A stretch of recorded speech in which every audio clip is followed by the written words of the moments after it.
세우신다라는 뜻입니다. 하나님이 세우신다. 하나님께서 세우지 아니하면 안 되겠지요. 예레미야의 이름뿐만 아니라 온 세상을 하나님께서 세우셨고, 또 하나님께서는 교회를 세우셨고, 하나님께서는 나라를 세우셨고, 하나님께서는 여러분과 저를 세우신 줄로 믿습니다. 자, 나를 세우신 하나님, 예레미야라는 이 말을 우리가 이번 주 그리고 다음 주까지 2주간에 걸쳐서 우리는 예레미야서를 읽어갈 겁니다. 예레미야, 예레미야, 예레미야. 하나님이 세우셨다. 하나님이 세우셨다. 여호와께서 세우셨다. 여호와께서 세우셨다. 이 말을 항상 기억하시고 읽어가시기를 바랍니다. 하나님이 세우셨다. 하나님이 세우셨다. 하나님이 세우시지 않으면 안 된다. 예레미야라고 하는 이 이름의 뜻 가운데에서 의미들은 신학자들은 이렇게까지 합니다. 첫째는 하나님께서 던지셨다. 하나님께서 파괴하셨다. 하나님께서 징계하셨다. 이런 의미를 거기에 부여할 수 있다라고 말합니다.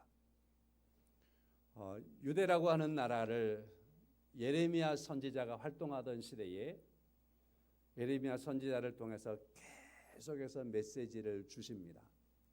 그런데도 불구하고 유대라는 이 나라가 하나님의 말씀을 듣지 않습니다. 선지자를 거역합니다. 그래서 하나님께서 유대라는 나라를 파괴시키는 겁니다. 바벨론이라는 나라에 의해서 침략을 받게 하고 유대 나라가 세상에서 사라지게 해버리는 겁니다. 주전 586년에 파괴가 되는데요. 그리고 2000년 이상 이스라엘은 독립을 하지 못합니다. 그래서 1948년에 독립을 비로소 하게 돼서 현대 이스라엘이라고 하는 나라가 있게 된 겁니다. 바로 이 예레미야 선지자가 사역하던 마지막 때에 오늘 3절 마지막에 그렇잖아요. 시드기야 때에 그 11년에 5월에 예루살렘이 사로잡혀 갔다. 이게 바로 이스라엘의 멸망 사건이 되겠습니다. 예레미야 선지자는 이스라엘을 세우기 위한 하나님의 말씀을 선포하지만 이스라엘이 하나님의 말씀을 끝까지 듣지 아니하므로 하나님께서 내던져버리고 파멸시키는 바로 그러한 상황들을 목도하게 되었던 겁니다. 그리고 또 예레미야의 이름 속에서 또 하나의 의미를 갖는다면 처음에 말씀드린 것처럼 여호와께서 세우셨다라고 하는 말씀에서와 같이, 그러나 이스라엘이 파멸되지만 포로로 끌려가지만 하나님은 때가 참에 이들을 다시 회복시키신다. 다시 세우신다. 그러한 의미를 갖게 되는 겁니다. 그래서 하나님께서 이스라엘을 높이신다라고 하는 그러한 말씀을 또 예레미야서에서 우리가 만나게 됩니다. 자, 하나님께서 이스라엘을 높이신다라고 하는 그러한 중요한 사실들을 만나기에 앞서서 예레미야 선지자는 끊임없이 하나님께서 이 백성들이 이러면, 이렇게 되면, 이런 상황 속에 가면 하나님께서 치시는 겁니다. 하나님이 파괴시킬 겁니다. 하나님께서 멸하실 겁니다. 하나님의 징계가 멈추지 않을 겁니다. 그러한 메시지를 선포를 하지요. 1절 말씀부터 3절 말씀까지 보면 예레미야가 어떤 사람인가라는 말씀을 만날 수 있고요. 그는 2절의 말씀에 유다왕 요시야 11년 때부터 선지자로서 활동했다. 그리고 시드기야 11년까지 사역을 했다. 그런 말씀이 2절 3절의 말씀에 나와 있습니다. 그러면 요시야 왕 11년 때부터 시드기야 11년까지는 약 50년 조금 넘게 시간이 걸립니다. 예레미야 선지자가 50년 이상 사역을 했다. 이사야 선지자도 그 정도 사역했다고 지난주에 말씀을 드렸죠. 역시나 예레미야 선지자도 50년 이상 사역을 하게 되는 겁니다. 예레미야 선지자는 많은 왕들을 만나는 거지요. 50년 동안 선지자로서 사역할 때 요시야, 요호아스, 요호야김, 요호야긴, 시드기야 5명의 왕들이 이 예레미야 선지자가 사역할 때 역사 속에 왕으로 등극했다가 사라지고 등극했다가 사라지고 그렇습니다.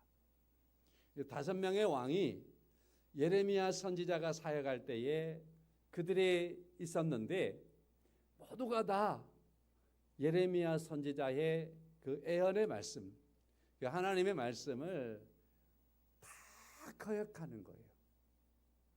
자, 이때는 유대가 멸망했다 그랬잖아요.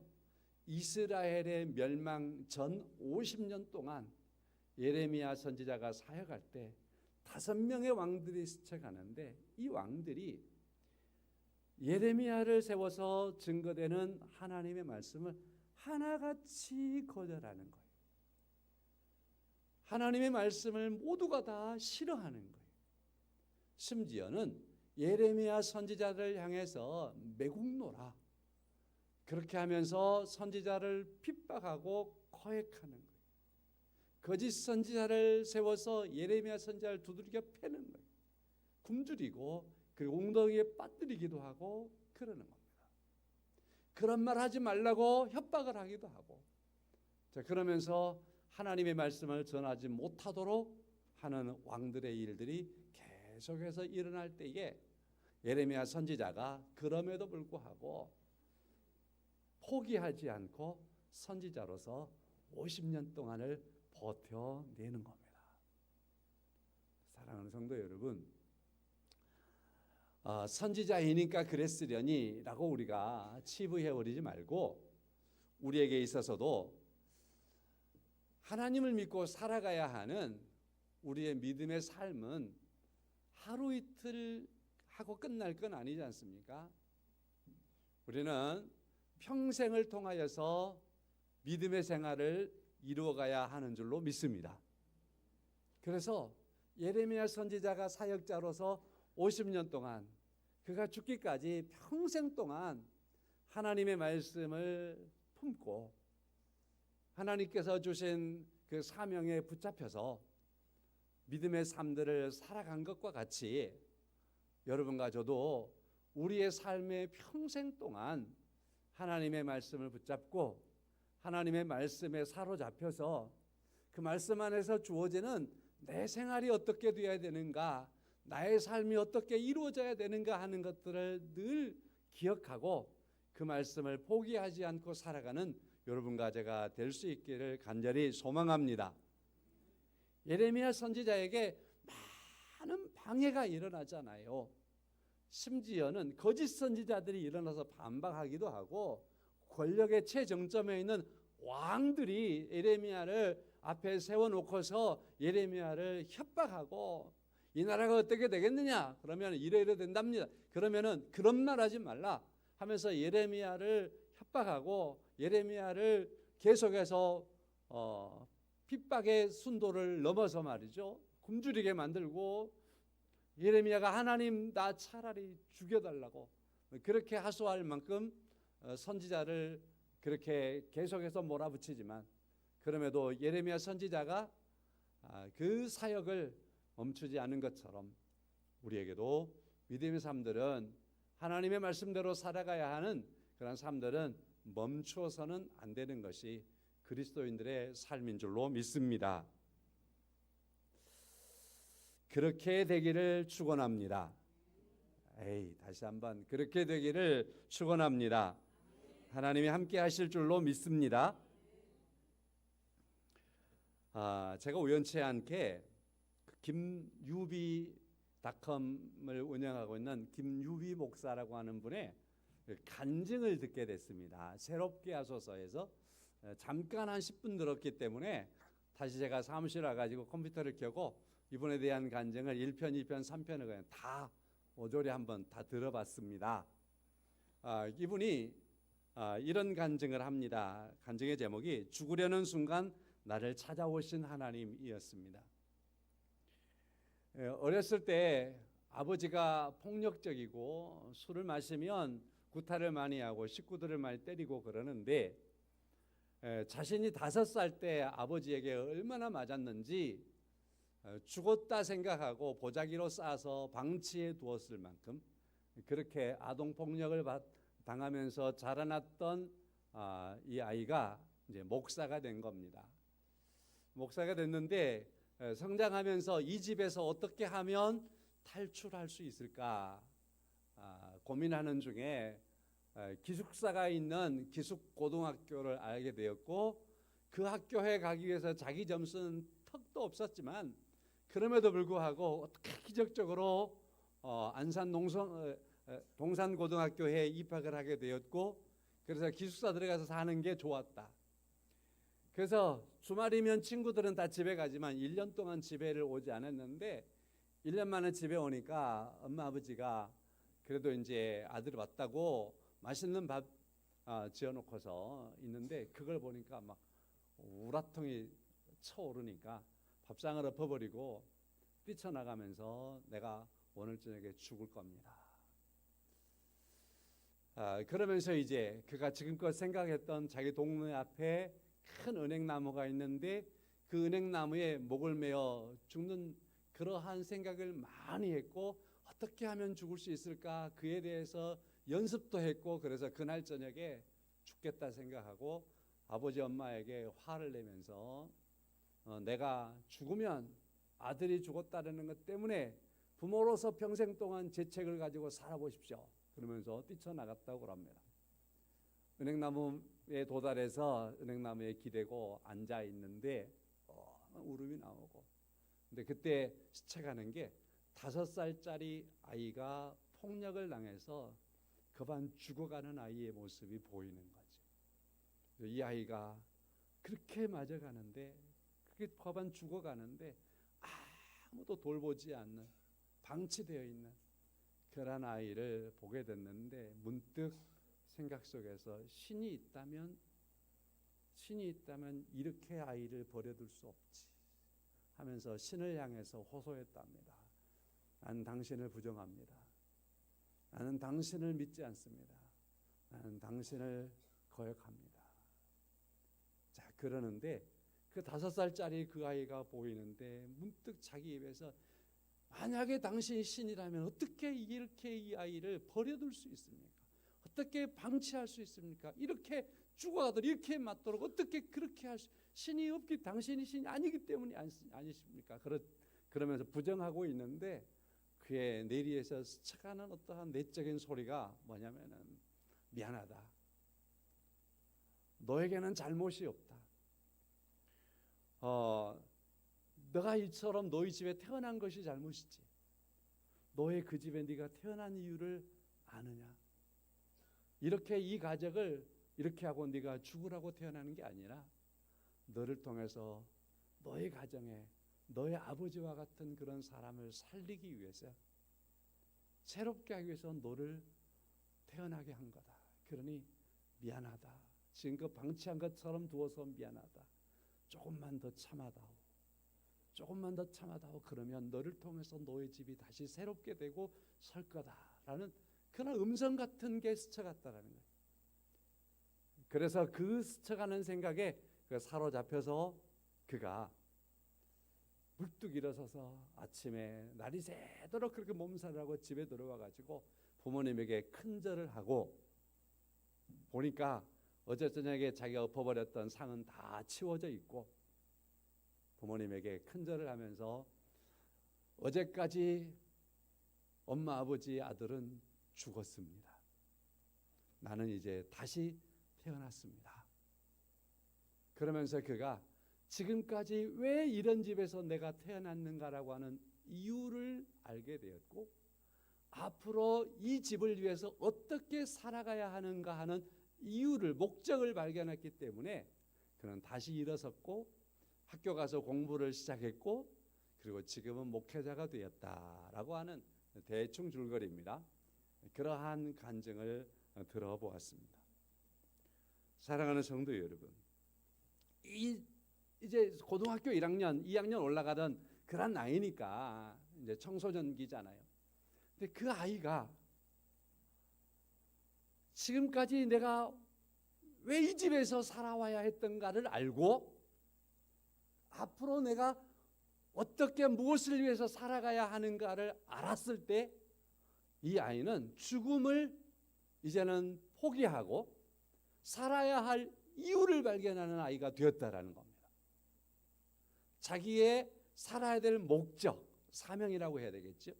이걸 발견했을 때에 지금껏 공부도 하지 아니하고 놀았던 그거 제껴놓고 공부를 하게 되었고, 열심히 살게 되었고, 그리고 목회자가 되었고, 그래서 이처럼 간증 속에서 하나님께서 나를 죽으려고 하던 그 순간에 찾아오신 하나님에 대하여서 감사하며 간증하고, 그리고 부모님을 하나님 앞에 세워가고, 그리고 많은 자기와 같이 어린아이 때 아동학대를 받아서 많은 어려움과 마음의 상처가 있는 사람들을 보듬고 그들을 세워가는 이러한 사역을 하고 있는 자신을 말하는 걸 들었습니다.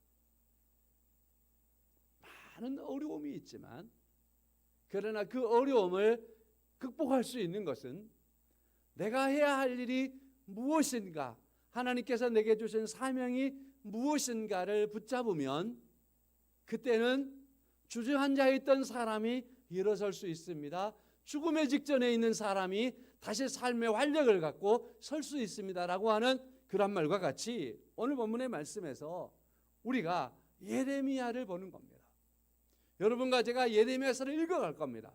그럴 때 예레미야가 많은 고통을 당하고 많은 시련을 당하고 그 어려움 속에서 선지자가 이렇게까지 어려움을 당할 수 있을까 싶을 만큼 가는 그런 예레미야 선지자인데, 그가 그럼에도 불구하고 포기하지 않는 것은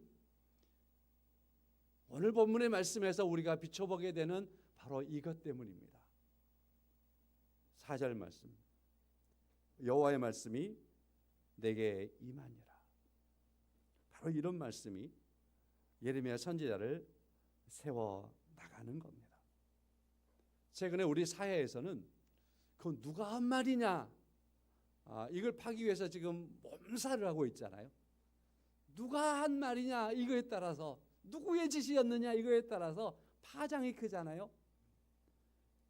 자, 누가 했느냐, 그 말을 한 사람의 어떤 위치, 상황, 이런 건 그만큼 영향력이 있다라는 거 우리가 우리 사회를 통해서 잘 압니다. 오늘 4절의 말씀 속에서 하나님이 하신 말씀이다. 이 말씀 매우 중요합니다. 사랑하는 성도 여러분, 여러분과 제가 지금 성경을 읽어가고 있습니다. 누가 한 말이냐? 이에 대한 질문을 늘 가지고 답도 뻔하죠. 여호와께서 하신 말씀이다 라고 하는 그런 말씀으로 우리가 성경을 읽어가고 성경의 말씀을 듣고 설교에 대한 교훈을 듣는다면 여러분과 저를 하나님께서 세우시는 놀라운 은혜 가운데 살아가게 될 줄로 믿습니다. 자, 노아를 생각해 보세요. 노아에게 방주를 지으라고 하는 그 말이 제가 했으면 노아가 방주를 지었겠습니까? 하나님께서 하신 말씀이니까 그 시대 속에서 오로지 묵묵히 포기하지 아니하고 많은 세월을 투자해서 그 방주를 끝까지 짓고 마는 거지 않습니까? 하나님께서 하신 말씀이니까. 너의 일가와 친척과 본토를 떠나라 말씀하신 그 말씀이 하나님의 말씀이니까 아브라함이 그 말씀 때문에 떠나는 것 아닙니까? 이게 바로 믿음의 조상의 출발점 아니겠습니까? 하나님께서 하신 말씀이니까 그 말씀을 붙잡고 출발하는 겁니다. 포기할 것은 포기하고 말입니다. 모세가 애굽으로 다시 들어가서 그 어마어마한 바로 앞에 서가지고 이스라엘 백성들을 내놓아라 말할 수 있었던 것은 당시의 바로가 신이라고 생각하며 바로가 세상의 모든 권력을 다 가졌다고 생각하던 그 시대에 바로보다 더 능력이 있고 바로를 지배하시는, 바로를 통치하시고 다스리시는 여호와 하나님의 말씀을 모세가 들었기 때문에 바로에게 나가서 하나님의 백성 내놓아라 그렇게 말할 수 있는 건 아니겠습니까? 여호수아가 이스라엘 백성과 더불어서 우리 다 같이 여리고성을 돌자, 아무 말하지 말고 매일 아침에 나가서 우리가 여리고성을 돌자. 그리고 하루 한 바퀴씩 계속해서 돌면서 또 돌면서 돌자. 그렇게 도는 것이 무엇 때문입니까? 누군가가 한마디 삐죽하려고 하면 조용히 아무 말하지 마, 누구도 말하지 말고 오직 도는 거야. 왜? 하나님의 말씀이니까, 여호와의 말씀입니다. 그런 거 아니겠습니까? 기드온이라고 하는 사사가 있었습니다.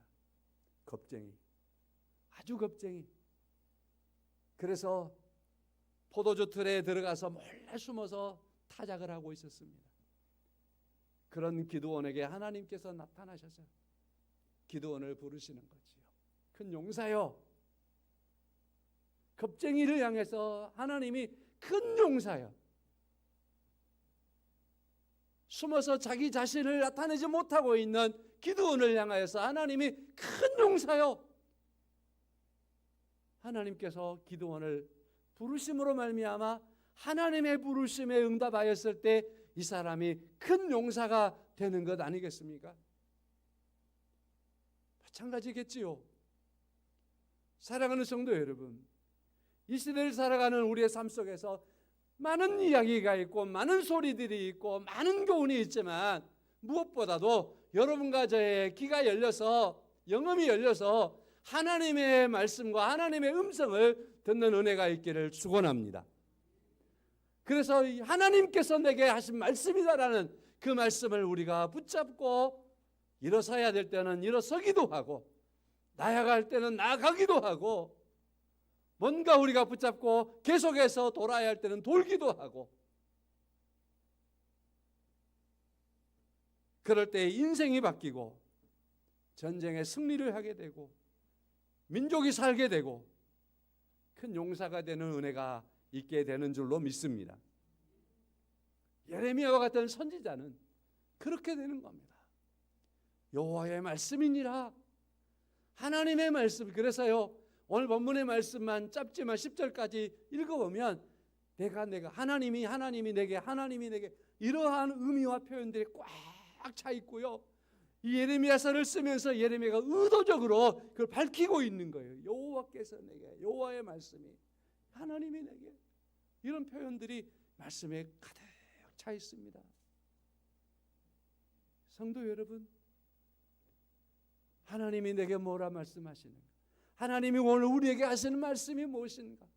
이에 대한 관심과 이에 대한 귀가 여러분과 저에게 항상 열려 있기를 간절히 소망합니다. 말씀을 제가 이렇게 드리는 건 실은 저에게 하는 말이기도 합니다.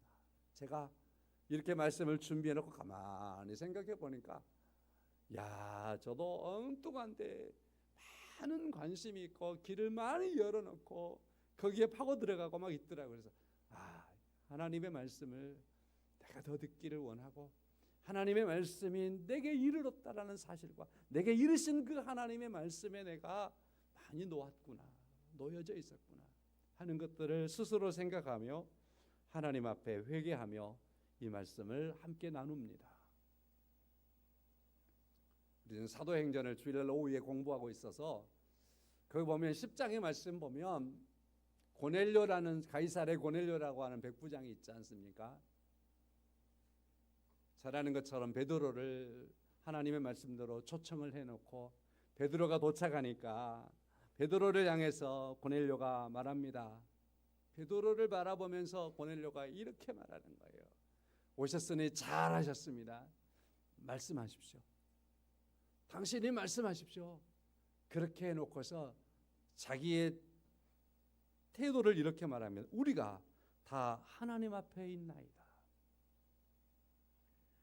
베드로를 통해서 하실 하나님의 말씀을 듣겠다라고 하는 고넬료의 태도는 우리가 다 하나님 앞에 있나이다. 지금부터 당신을 통해서 주어지는 말은 전부 다 하나님께서 하시는 말씀으로 듣겠습니다 라고 하는 말입니다. 고넬료의 집이 성령의 충만한 역사가 일어나게 된 줄로 믿습니다. 고넬료가 그날 그와 그의 가족과 친구들까지 초청해 놓았는데 모두가 다 하나님의 은혜를 받게 된 줄로 믿습니다. 사랑하는 성도 여러분, 그러므로 여러분과 제가 이 예레미야서를 이번 주 내일부터 읽어갈 때에 하나님께서 말씀하신 그 말씀을 우리가 보겠다라는 그러한 사실로 임할 수 있기를 다시 한번 주의 이름으로 간절히 부탁합니다. 아멘 크게 해버립시다. 입에서 시인한 만큼 은혜를 주실 줄로 믿습니다. 우리 그렇게 나아가는 겁니다. 여호와의 말씀이 내게 임하니라. 이 말씀을 읽을 때 여호와의 말씀이 내게 임하리라. 여호와의 말씀이 내게 임하니라. 임하리라. 임하니라. 임하리라. 계속 기대감 속에서 하나님의 말씀을 들어나가는 겁니다. 5절의 말씀을 보면 내가 너를 부를 때에 말씀하고 있습니다. 내가 너를 부를 때 불렀다라는 말을요 신학적인 용어로는 함께 하겠습니다. 소명. 다시 한번 하면 소명입니다. 소명. 하나님께서 불렀다. 5절의 말씀이 내가 너를 모태에서 짓기 전에 너를 알았고 하면서 하나님이 지금 예레미야를 부르고 있습니다. 예레미야를 부르고 있어요. 여러분과 저를 하나님께서 구원하시기 위해서요 구원의 서정이라는 게 있어요. 신학에서 보면 구원의 서정이라고 하는 게 있는데 거기에서 절대로 빠질 수 없는 한 가지 있어요. 다 마찬가지 중요하지만 가장 먼저 하나님의 부르심이 있습니다. 부르심. 다시 말해 소명이 있으며 소명. 이 세상에 살아가고 있는 많은 사람들 중에서 하나님이 나를 불렀다. 하나님께서 나를 지명하여 불렀다. 소명이라는 말이 소명. 그래서 예수 믿는 사람은 누구나 다 하나님께서 나를 불렀다라고 하는 그 소명의 사람입니다. 그래서 기억하십시오. 예레미야서를 읽어가면서 나는 하나님께서 부르신 나는 소명의 사람이다. 하나님이 나를 지명하여 불렀다. 이런 사실을 잊으면 안 될 줄로 믿습니다. 빌립이라고 하는 사람이 있었어요. 그의 친구는 나다나엘이었어요. 하루는 빌립이 친구 나다나엘을 찾아갔어요. 친구야, 뭐하냐? 나 따라가자. 뭐하러? 내가 만난 분이 있는데 너에게 소개하고 싶다. 누군데? 모세가 말이야. 선지자들이 말이야. 메시아에 대해서 말했지 않느냐? 근데 내가 그 메시아를 만났어. 내가 그 메시아를 만났는데 그 메시아를 내가 너에게 소개하고 싶다. 그 메시아는 나사렛 예수야. 그러니까 나다나엘이 웃기고 있네. 내가 그 나사렛이라고 하는 그 동네를 아는데 그 가난한 동네에서 뭔 선한 것이 날 수 있다고? 뭔 선한 것이 난다고 그러느냐? 거부하는 거예요. 그러자 빌립이 친구 나다나엘에게 야, 내 말을 네가 안 받아들이고 못 믿겠다면 이렇게 하자. 네가 와서 한번 봐봐. 네가 와서 한번 보라니까. 하도 간절하니까 나다나엘이 따라갔지 않습니까? 어느 만큼 가니까 예수께서 나다나엘을 바라보시면서, 아직 대화도 하기 전인데, 저 사람은 참으로 이스라엘 사람이다, 참으로 하나님이 택한 사람이다, 그런 말을 주님께서 던지는 거예요. 나다나엘이, 아니 당신이 나를 아십니까? 당신이 누구가 내 나를 아십니까? 그러자 너의 친구 빌립이 너에게 가서 나를 소개하기 전에 나는 이미 네가 무화과나무 아래에 있는 것을 알았지. 나는 너를 이미 알고 있었다. 벌써 내가 너를 알고 있었다라고 하는 그 말에 나다나엘이 무릎을 꿇어버리는 겁니다. 맞습니다. 당신이 주님이시고 당신이 하나님의 아들이 맞습니다. 당신이 이스라엘의 왕이 맞습니다. 고백해버리는 거예요. 그리고 그 이후로 나다나엘이 예수를 따르는 자가 되는 겁니다. 사랑하는 성도 여러분, 내가 누구인가에 대하여 주님께서 나에 대해서 우리 회사에 취직하고 뭐 하려면은 자기소개서라는 거 있잖아요. 그거 쓰잖아요. 자기소개서를 쓰면 그것을 잘 살피고 이 사람이 우리 회사에 올 만한 사람, 우리 일을 할 만한 사람인가, 자격이 되는, 이런 거 그렇게 알잖아요. 그런데 주님께서는 오늘 본문에서 예레미야에게도 마찬가지고 나다나엘에게도 마찬가지고 주님께서 내가 너를 이미 알았다. 5절의 말씀에 너를 모태에 찢기도 전에, 네가 이 세상에 태어나기도 전에 내가 너를 이미 알고 있었다. 내가 너에 대하여서 성별하여 내가 너를 택하였다. 그리고 내가 너를 여러 나라의 선지자로 내가 세운 바이다라고 하는 그러한 예레미야를 부르신 그 하나님에 대하여 그 예레미야가 하나님의 부르심에 나아갈 수밖에 없었습니다. 성도 여러분, 마찬가지입니다. 우리는 하나님께서 나를 부르셨고 하나님께서 나를 부르실 때에 내가 누구인가를 내가 드러내고 소개하기에 앞서서 이미 하나님께서는 우리가 부족하고 연약하지만 그럼에도 불구하고 하나님이 여러분과 저를 영원전에 아시고 택하셔서 하나님의 자녀로 삼으셨고 때가 되매 우리를 부르셔서 하나님 앞에 세우시고 이처럼 하나님을 예배하며 사는 사람이 되게 하신 줄로 믿습니다. 우리를 그렇게 구원하신 줄로 믿습니다. 하나님의 구원하심은 이와 같이 우리를 아시고 부르심 안에 있는 겁니다. 자, 그래서 하나님이 내가 너를 불렀고 내가 너를 선지자로 세웠노라 그러니까 예레미야 선지자가 기겁할 일입니다. 그래서 하나님이 나를 그렇게 부르시고 아시고 세우셨다고 그러는데요, 내가 누굽니까? 그죠? 자기를 아는 거죠. 거울 앞에 자기를 비춰보면 내가 보이는 거잖아요. 근데 이것은 우리 애모만 보이거든요. 근데요, 하나님의 거룩하심 앞에 서게 되면요, 우리의 내면까지 보게 되거든요. 거기에 비추게 되면 이스라엘 백성들이 고백하는 것처럼요, 정말 버러지 같은 그런 표현이 가능해질 수밖에 없죠. 지렁이 같은 나요, 망하게 되었다. 그렇게 고백할 수밖에 없죠. 예레미야 선지자가 나는 아이라. 나는 하나님 너무 어립니다. 하나님이 나를 택하여 부르시고 나를 세우셨다고요.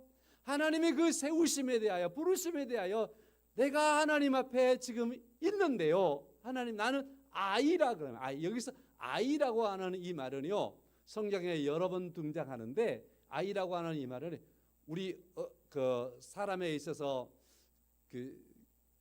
공부하다 보면은 우리 사람의 성장 단계가 있거든요. 그 단계 중에서 보면은 아이가 막 태어났을 때 그 아이, 젖먹이 때 그 아이를 유아기라고 그러죠. 유아기, 아직 젖먹이 때. 여기서 표현하고 있는 아이라는 말은 유아기 때 쓰는 그 표현과 똑같습니다. 태어나서 이제 2살 이하의 아이.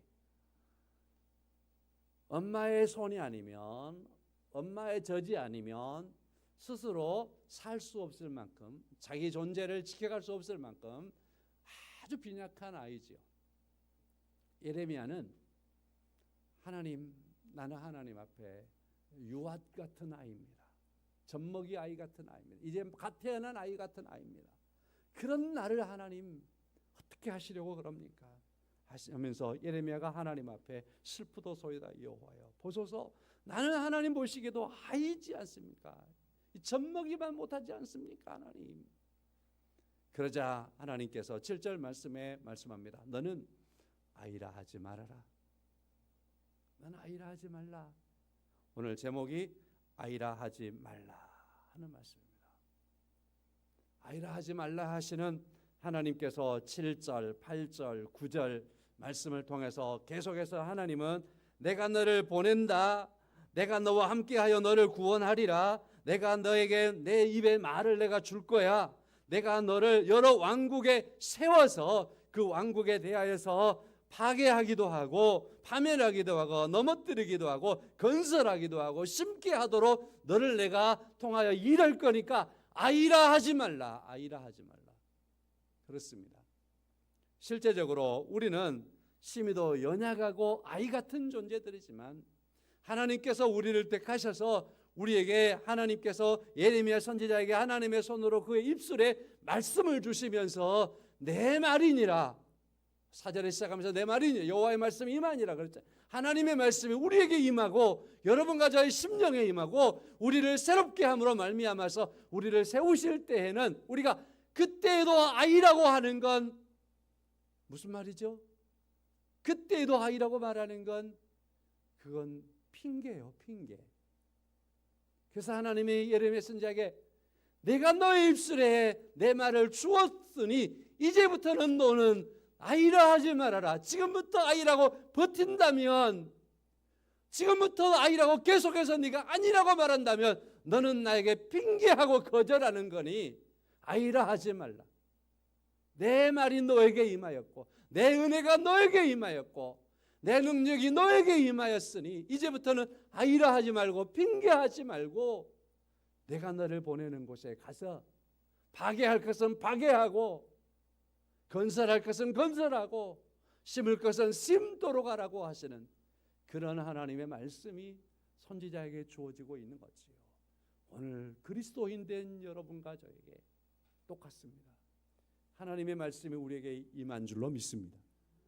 우리에게 그 하나님의 말씀이 있습니다. 그러므로 여러분, 그 말씀이 내게 있는데도 불구하고 내 마음속에서 하기 싫은데, 예수 믿고 살아야 되면 이거 해야 되는데도 나는 하기 싫은데, 그건 핑계하고 있었던 거고요. 우리 심령 속에서 나는 아이라 하면서 거부하고 있는 거였습니다. 하나님께서는 용납하지 않습니다.